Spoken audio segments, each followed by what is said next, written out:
In only 58 minutes, she ruined the world number one. Nor in a game of practice, nor in a dream, on the biggest Indian Wells is the world's hard-court stage. And no one anticipated it.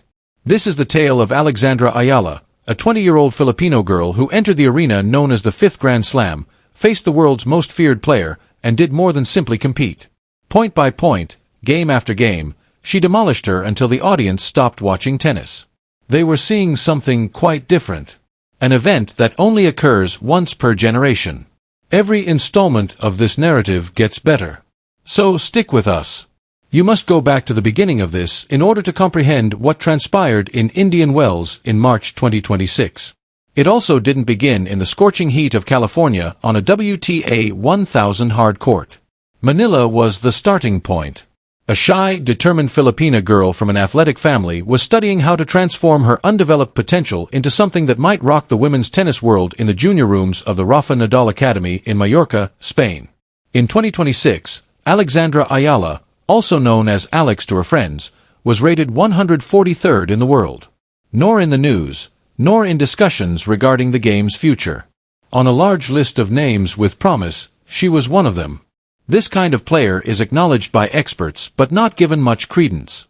Not quite yet. This is what they overlooked, however. Eala was not only growing. She was constructing. She was taking in information. She was researching every defeat, every close match, and every instance in which the game revealed a vulnerability. And one by one, she was carefully and silently eliminating those flaws. With the technical basis of a player who belonged in top company, she was trained by Jean Bosch and honed over years at the Rafa Nadal Academy. She only needed the chance to demonstrate it. That occasion occurred in March 2026, in Miami. The WTA wanted to see what she could accomplish, so she entered as a wild card, a player who wasn't in the top 130 and was granted a golden ticket to fight against the best in the world. Even today, it seems almost difficult to explain what she accomplished without sounding like fantasy. She triumphed against Jelena Ostapenko. Then she defeated the current U.S. Open champion, Madison Keys. At that point, the tennis community stopped what it was doing and paid attention. She faced Egatek, who was ranked second in the world at the time, and defeated her in straight sets. Tidy, self-assured, and in charge. In a single WTA tournament, she defeated 3 major winners in straight sets, making her the first wild card in history. Give it some time to sink in. The first in the WTA Tour's whole history. She didn't end there. She achieved another first for the Philippines by making it to the semi-finals of a WTA 1000 tournament. She became the first Filipino player to ever rank in the top 100 of the WTA by March 31st. In Guadalajara, she won her first WTA 125 championship. As the first Filipino player to win a Grand Slam singles match in the Open era, she created history at the U.S. Open. She began 2026 rated 143rd in the world and finished it in 50th place. And Eala said on Instagram, "My dreams have truly come alive," in response to a question about what 2026 meant to her. Looking back on this year and reliving these incredible events in memory is such a blessing. This season and all of the feelings that accompany it are a love letter to my family, friends, team, all of the people who have supported me throughout my tennis career, and of course baby Alex. This girl has already accomplished the unthinkable. Before Indian Wells 2026, the question was straightforward and scary. Would she be able to repeat it? Would you want to discover what sets Indian Wells apart from all the other WTA events? The prize money isn't the only factor. It's more than simply the well-kept blue courts and the arid scenery. It's the mood. It feels like a grand slam in Indian Wells. Like when it breathes, the crowds are huge. There is constant pressure. The world's top athletes arrive with something to prove. And the name at the top of the draw for the event in 2026 was, predictably, the same person. With a baseline game that has at one time or another destroyed every significant champion of her period, and a serve that sounds like a thunderclap, Aryna Savarna, the world number one, is a formidable player from Belarus. At Indian Wells, she was the reigning finalist. She has just had a strong Australian Open campaign. She was aware that she was the unquestioned women's tennis champion when she landed in the California desert. Enter Eala, who advanced to the Dubai Tennis Championships quarterfinals and is now ranked 32nd in the world. For the first time in her career, she was traveling to Indian Wells. She deserved to be seeded. Only a few weeks before, she had defeated Jasmine Pawaney, the 8th-ranked player in the world, in Dubai. She exuded self-assurance, energy, and the unrestrained appetite of someone who had experienced the grandest stages and desired more. However, there is a problem with Indian Wells. Your narrative doesn't matter to the draw. Your hunger is irrelevant to the draw. You are paired with whomever the draw chooses. Additionally, there was a chance that Eala and Sabalenka may face off in the 4th round when the Indian Wells draw was made public. The experts dismissed it with a chuckle. The bookmakers hardly looked at it again. Favorite was Sabalenka. The favorite was always Sabalenka. Before the competition, one expert noted, Alex Eala could be a dangerous floater. She went 44 against the top 20 and 22 against the top 10 and doesn't depend on her serve. There's a ceiling. It's an actual ceiling. Buried inside an analytical column that most people glanced over were those 3 words, that silent recognition. None of the commentators, analysts, or even the most ardent Filipino diaspora members who had been closely monitoring Eala's every move could have fully predicted what was going to happen on that court. So those 3 words ended up being the statement of the entire tennis season. The audience could not comprehend what they were seeing in real time because it was so quick, so tidy, and so mercilessly effective. Something that would be discussed for years to come. The game started in the Californian afternoon. Additionally, it was evident from the first game that Eala was unique. Not tense, not tight, not apprehensive. Yet there was something almost uncanny about its serenity. She made a deliberate move to the baseline line.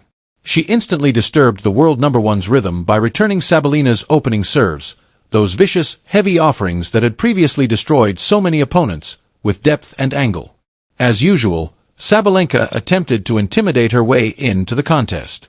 Large serve strong forehand pushed the opponent back and forced the mistake. It had been detrimental to everyone in 2026, it was working against everyone today, it was not functioning, nothing was backing down, she was taking over before Sabalenka could reset, she was absorbing the power, rerouting it, and assaulting the open court. She was able to mix offensive with extended exchanges because of her aggressive approach, fast footwork, and rally endurance. And that balance was perfect on this specific afternoon. Before the audience had a chance to get comfortable in their seats, the first set was finished. 6-2 Eala. The stadium's atmosphere instantly changed. When a crowd realizes they are experiencing something amazing, a murmur goes through them. Somewhere in the top seats, the murmur began, and it spread like a wave down toward the court. Eala didn't slow down as the second set started. She wasn't waiting. She wasn't being cautious in the hopes that Sabalina would lose it under her own strain. She was giving orders. She was forcing her game on the top-ranked person in the world. Each return was a declaration. Each shot that passed was a proclamation. The thousands of Filipino supporters in the stadium were standing the same kind of audience that had surrounded Eala in Manila and Dubai, and made every competition she participated in seem like a homecoming. The clock indicated 58 minutes, 62 minutes, and 61 minutes as the last point touchdown before the game seemed like it had really begun was finished. The stadium burst into flames.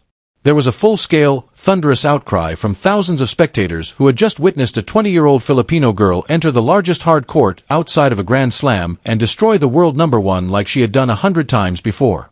There was no courteous applause or golf clap for an upset. I lifted her arms. She briefly lost her composure as she gazed up at the sky. Not in sorrow or fear, but in utter, unbelieving delight. Social media took off in a matter of minutes. Not just in the Philippines, where there was an instantaneous, widespread, and almost volcanic response. However, tennis fans across the world who had been followed Eala's ascent since Miami 2026 felt justified. The analysts who had described her as limited but ceiling real were now re-evaluating all they had said. The match clips were being posted and reposted by former winners. The hashtags appeared instantly. Even before the post-match news conference began, Alex Eala was popular in more than a dozen nations. Sports writers from the Philippines were writing reports as quickly as their keyboards would let after staying up all night to watch the game. Within the first hour, the term historic was used in literally hundreds of headlines. However, there was also a deeper dialogue taking on behind the festivities, flags, noise, and unadulterated happiness of a country seeing one of its own do something previously unthinkable. Because Eala wasn't the only one who had a nice day, this contest made a statement. This kind of performance alters perception rather than merely winning people over. It completely reframes the debate about who should and shouldn't be at the top of the sport. Because this is what the stats indicated before that game. In the last 12 months, Sabalenka has only lost a few games. In recent memory, she has defeated every significant competitor at least once. She had a forehand that produced more power than almost every other female player on tour. And her serve often clocked above 180 kilometers per hour. Against a player making her maiden appearance at Indian Wells and one who is not in the top 30. It was expected that she would coast. Instead, a girl who had begun the previous year ranked 143rd in the world defeated her in less than an hour by a girl who, a year later, had not only caught up but beyond. And Eala said something simple but significant at the post-match news conference while maintaining the calm, collected demeanor that has come to define her. I have faith in myself. For a very long period, I had faith in myself. All I wanted was for everyone to see it. The girl who got fortunate did not respond with those words, that silent, unwavering conviction. That was the response of a future champion. At this point, we need to step back from the commotion, the festivities, and the viral videos and consider what this performance really means for women's tennis as a whole. The next generation of tennis players and who would someday threaten Swiatek, Sabalenka, and golf supremacy have been topics of discussion for years. One name after another appeared and then vanished. The grind of the tour engulfed players who seemed to be the future. Careers that should have blossomed have terminated due to the weight of expectations alone. Potential is not treated well in tennis. Only performance is rewarded in tennis. Since Miami 2025, Eala has been performing, and not just in flashes, on a steady, increasing trajectory that hasn't faltered. She began 2026 at 147th and finished the season at a career-high 50th in the world rankings, making her the highest-ranked Filipino tennis player in history. Through 27 events, she won about $1 million in prize money. At the US Open, Wimbledon, and the French Open, she created history. Each and every Grand Slam main draw was a first. Each and every one was seen as an opportunity rather than a luxury. Crucially, this is the section that distinguishes the great players from the decent ones. Not only once, but twice, she has defeated players with higher rankings than herself.